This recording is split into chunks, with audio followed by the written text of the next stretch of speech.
Hi friends, எல்லோரும் எப்படி இருக்கீங்க? இன்றைக்கி நம்ம சூப்பராக வாயில் வச்சதுமே கரையக்கூடிய ஒரு ஸ்வீட் ரெசிபி தான் பார்க்க போகிறோம்.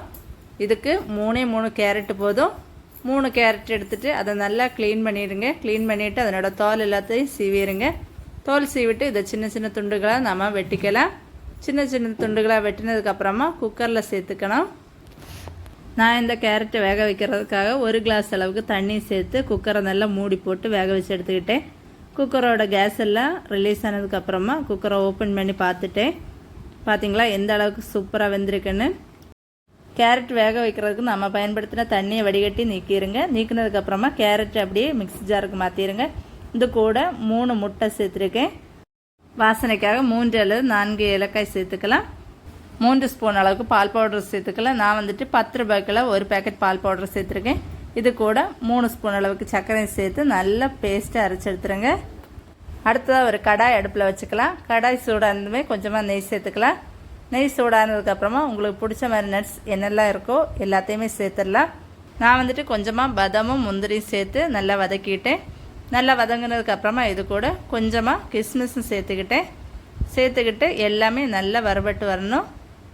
எல்லாமே நல்லா வறுபட்டதுமே நெய்யிலேருந்து நம்மளோட நட்ஸை மட்டும் தனியாக எடுத்துக்கலாம். நெய்யை அப்படியே வச்சுக்கோங்க. இப்போ மீதி இருக்கிற நெய்யை அப்படியே கடாயில் எல்லா பக்கத்துலேயும் படுற மாதிரி நல்லா ஸ்ப்ரெட் பண்ணிக்கோங்க. ஸ்ப்ரெட் பண்ணதுக்கப்புறமா நம்ம ஏற்கனவே அரைச்சி வச்சுருந்த அந்த பேஸ்ட்டு சேர்த்துக்கலாம். சேர்த்துட்டு லைட்டாக ஒரு 5 செகண்டுக்கு நல்லா மூடி வச்சுருங்க. மூடி வச்சுட்டு லைட்டாக இந்த மாதிரி வெந்து வந்ததுமே மூடியை ஓப்பன் பண்ணிவிட்டு நம்ம ஏற்கனவே வறுத்து வச்சுருந்த நம்மளோட நட்ஸை அப்படியே அழகாக டிசைனாக வச்சுருங்க. இந்த நட்ஸ் வைக்கிறது கொஞ்சம் கடினம் தான். ஏன்னா நட்ஸை 1 பை 1 தான் நம்ம தூக்கி வைக்க முடியும். எல்லா நட்ஸையும் இந்த மாதிரி சேர்த்ததுக்கப்புறமா அப்படியே திரும்பவும் மூடி போட்டு நல்லா இது வேகிற வரைக்கும் வேக வச்சுருங்க. ஸ்டவ் வந்துட்டு லோ ஃப்ளேமில் வச்சு நல்லா வேக வச்சு எடுத்துருங்க.